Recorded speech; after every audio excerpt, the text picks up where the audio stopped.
79%. That is the percentage of the US population that has at least one social media account. Now, I'm curious how we measure up to that here in Columbus. So by a show of hands, how many of you have at least one social media account? Look around you. I would say we definitely helped create that statistic. For most of us, our social media accounts are the places where we share all of life's really fun and exciting moments. And if you're on my feed in the last few weeks, these are some things that you would have seen.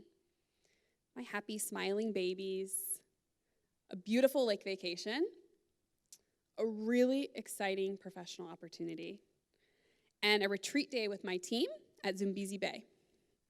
Now, the problem with this is just a glimpse of my life, kind of a small sliver of truth. But to the outside world, this appears as full truth.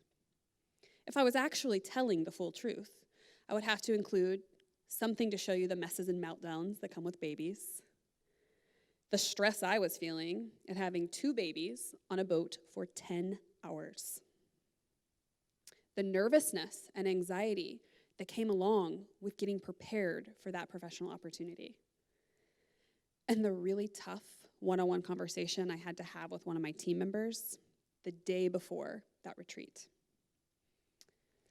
So I believe that this highlight reel that we tell the world isn't even something that we do intentionally. In fact, for some of us, it could be in our efforts not to overshare the bad, not to be the person that's sharing all of life's drama.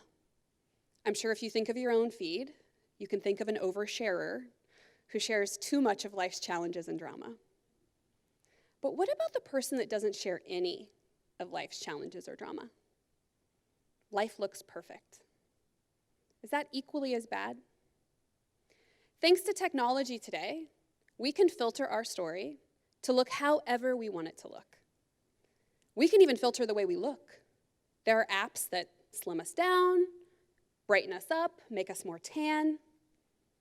But life isn't a perfect and curated event the way that so many of our social media feeds tell. It's as messy as it is beautiful.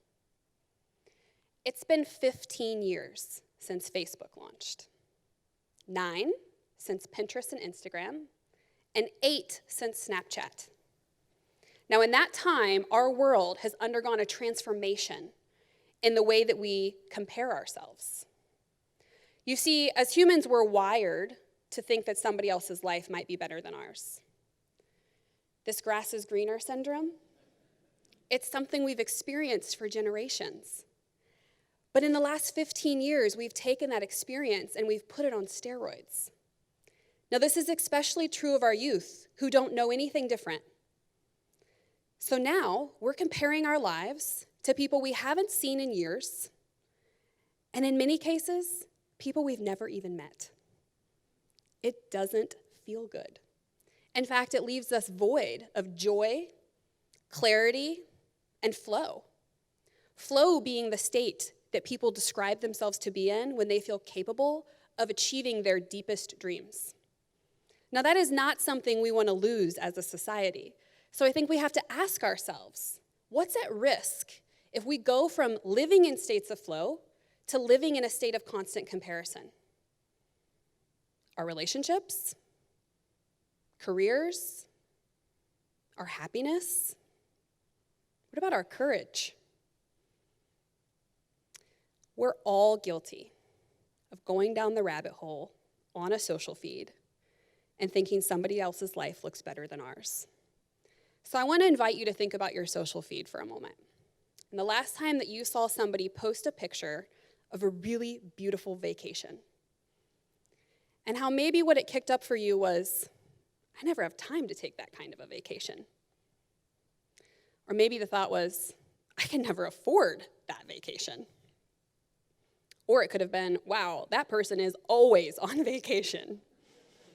Might have felt a little jealous. I know I feel that way sometimes when I see people post that.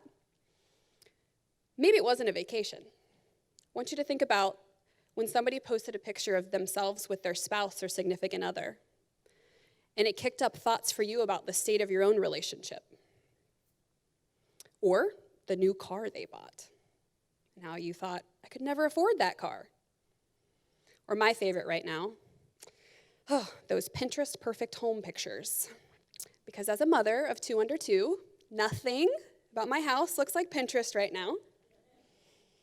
Now, one I think we can all relate to is the body shaming. And I'm not talking about somebody shaming you.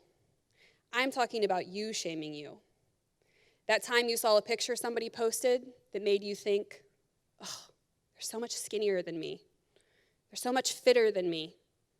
They just look better than me. And it kicked up all kinds of thoughts that just felt terrible. The fact is, we have all seen something online that left us feeling not good enough. And yet, continuing to look is literally like an addiction. We've reached the point of intentional disconnect in society today where you see people post that they're going offline. Can you all think of your feed and somebody that said that they're taking a digital hiatus? So I'm part of a Bible study every other Monday night with women. And one of the mothers in that study has a young son with really severe food allergies. And she was sharing with us at a study that we had that she had joined this Facebook group of other parents that also have children with severe food allergies, and how she found herself just engrossed in this feed, constantly reading these stories, absorbing their realities, and felt her stress and anxiety just elevating. And she came back 2 weeks later and she said, I gave up Facebook, and I feel so much better. She was comparing her life. The fact is, we've become a society obsessed with comparison. We've also become a society with youth that has unprecedented levels of stress, anxiety, and depression.